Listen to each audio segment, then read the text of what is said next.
JBN, we keep you informed. I am Michelle Jones, and in the news, man killed after allegedly shooting cop at Westmoreland bar.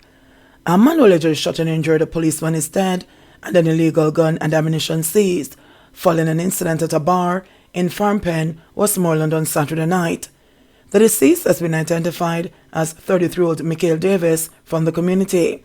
Reports from the police are that an off-duty police officer was a patron at a bar when he observed Davis dressed in a grey hooded jacket with an object shaped like a gun in the front pocket of the jacket. Davison walked from the bar and returned shortly after, looked in the direction of the constable, and again walked out of the bar. According to the report, the constable went in pursuit of Davis, who is alleged to have run off upon seeing the officer. The constable reportedly identified himself as a police officer and instructed Davis to stop. However, the suspect continued running and subsequently fell to the ground. It is alleged that Davis immediately pulled a gun and fired, hitting the off-duty cop on his upper left arm. The cop then pulled his Glock service pistol and returned fire, hitting Davis in his chest, arms, abdomen, and left foot.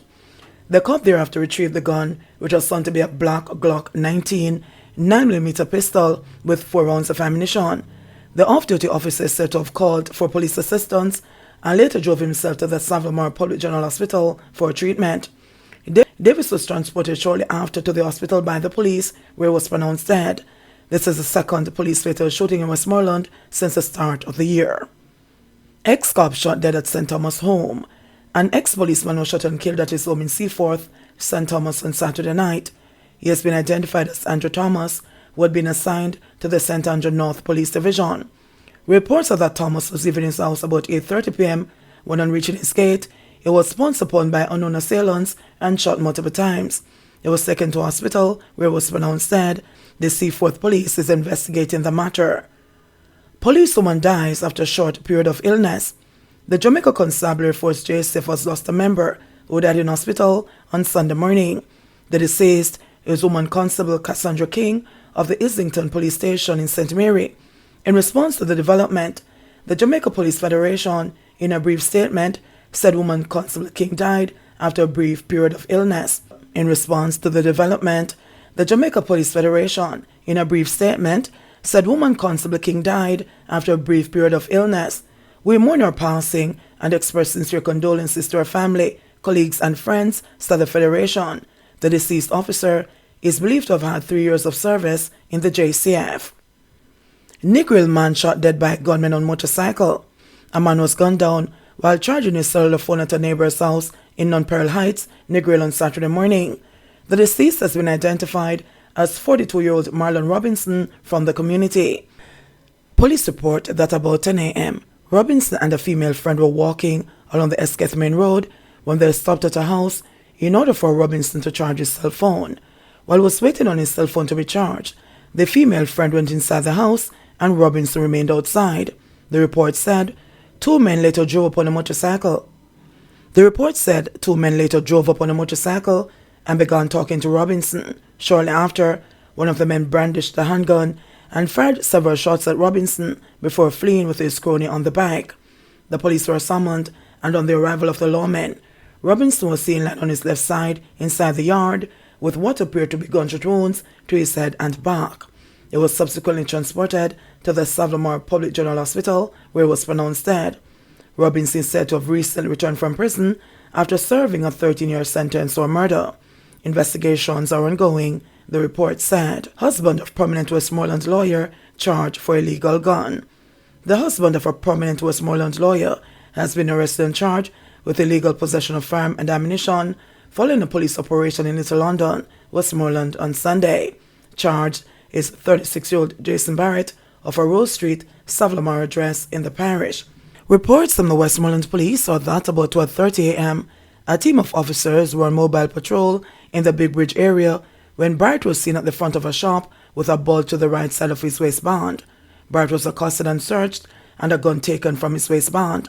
The gun was inspected and found to be a black and silver Smith & Wesson Springfield 9mm pistol with a magazine containing 16 9mm rounds of ammunition. Barrett thereafter informed the police that he was a licensed firearm holder. The police then requested that he produce his firearm user's license. Barrett then went to his vehicle and made checks, and later told the police he left the license at home. The police later accompanied him to his home to retrieve the license. Whilst at his house, he reportedly failed to produce the firearms license and thereafter admitted to the lawmen that he is not the holder of a firearm user's license. Barrett was subsequently charged. Former employee details multiple instances of child abuse at Mobay Preschool. A former caregiver videotaped the clobbering of a 3-year-old baby at a St. James Early Childhood Institution, says she witnessed the beating and abuse of at least 7 other children while employed there. The New Discoveries Daycare and Preschool, owned and operated by retired teacher Marcia White and her daughter in Catherine Mount, Montego Bay, was ordered closed by Minister of Education, Favour Williams, on Friday. The school has been operating at the location since 2021. Latoya Gray Allen, who worked at the educational institution for a year, released a series of voice notes Saturday afternoon, stating that children who could not speak well were often beaten. She said the children were beaten on the soles of their feet so the abuse could not be detected. Gray Allen was tried in December 2022, but said she started videotaping the acts of abuse on the babies because what I witnessed could not continue. One of those videos went viral last Thursday after it was released on social media, showing the beating of the 3-year-old with a ruler in a bathroom, while another child was seen lying on the bare tiles. The preschool and daycare, which has 63 children enrolled, will not be reopening anytime soon, says the chairman of the Early Childhood Commission, Tricia Williams-Singh, who noted that personnel from the commission did their due diligence and uncovered some startling information. She said the commission was able to confirm the things seen in the video, pointing out that the Early Childhood Act of 2005 was clear. Section 16 speaks to corporal punishment, which shall not be inflicted on a child in an early childhood institution, Williams-Singh reminded. She added that immediately after the commission received the report of the abuse, an inspector visited the school. When the former caregiver was asked why she did not alert the authorities before, she said she was scared, but she gave hints to some of the parents. She said she released a video after hearing that another child was beaten recently. I cried when I left the school, because all I could remember was how she would pull on the ears of one of the children, or his hair and hand. She said another child was punished by being locked in the bathroom. Grange and Bailey condemn billion-dollar fraud case that affects legend Bolt. As investigations intensify around the multi-billion-dollar fraud case at Stocks and Securities Limited (SSL), which has affected several Jamaicans, including sprinting icon Usain Bolt, Minister of Sports Olivia Babsy Grange and the national football star Leon Bailey have weighed in on the situation, calling for a thorough inquiry and resolution to the matter. Grange was been in contact with Bolt and his team since news broke last Wednesday that one of Jamaica's most recognizable exports had been fleeced of close to $2 billion. Says she is devastated by the incident and is hoping to provide whatever support possible. Grange says that she is hoping for a positive resolution for Bolt and all of those affected by the situation.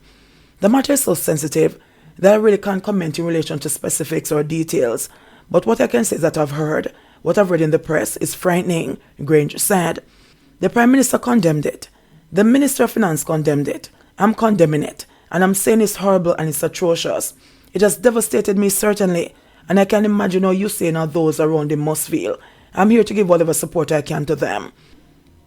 I'm in touch. I'm just hoping and praying that they'll come out of this, and it would not have been a major loss to Usain when it is all resolved, Grange noted. The 8-time Olympic champion and world record holder in the 100 meters, 200 meters, and 4x100 meters has been largely silent on the matter since, with just a couple of cryptic social media posts from his official accounts since the news surfaced. In a world of lies, where's the truth? The history of evil, what is the root? Money, #cryptic world. Bolt posted to Instagram on January 16, referencing one of his recordings. Bolt on Saturday posted a photo of himself wearing his 3 gold medals from the Rio 2016 Olympic Games with the caption, "Earned, not given." Bailey, who plays for Aston Villa in the Premier League and who is a close friend of Bolt, condemned the situation and implored the authorities to ensure that all necessary corrective measures are exhausted. I think what's happening to Usain now is very unfortunate, and things like this should not have been happening, especially to a public figure like Usain Bolt, who has done so much for the country, Bailey said. I think the government or whoever is in charge needs to take responsibility for this and ensure that he gets back his money, Bailey added. He is the face of Jamaica. Stuff like this should not be happening. Meanwhile, Grange is encouraging sportsmen and women to continue to trust the financial systems and ensure that they invest in their future, despite recent cases of fraud at established organizations. I would ask that we continue to have faith in the financial sector here in Jamaica, and that those who are earning should save for a rainy day.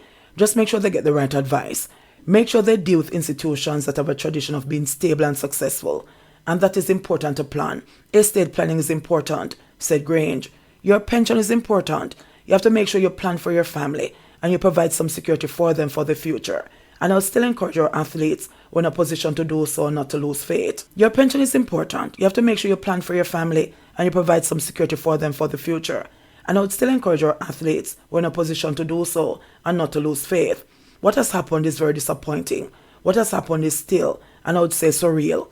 And all I can do is hope and pray that whatever corrective measures that are going to be taken will result in the matter being sorted out, so that Usain Bolt can certainly achieve what he wanted for his family and for his future, said Grange. Driver injured as BMW crashes, bursts into flames.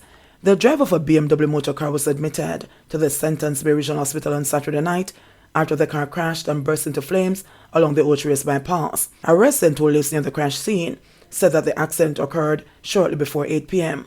The BMW was heading eastwards along the bypass when a car reportedly emerged on the Buckfield Main Road and into its path. The BMW crashed into the side of a car before careening into a tree and bursting into flames. An adult male and a young boy were reportedly able to quickly exit the BMW, but the driver had to be assisted by residents who were nearby. The fire brigade was summoned and arrived to put out the blaze while the driver was taken to hospital. His condition is unknown. It is unclear whether the occupants of the other vehicle were injured. JBN, we keep you informed. Please remember to subscribe, like, share, leave us a comment and click the notification bell to receive our daily news items.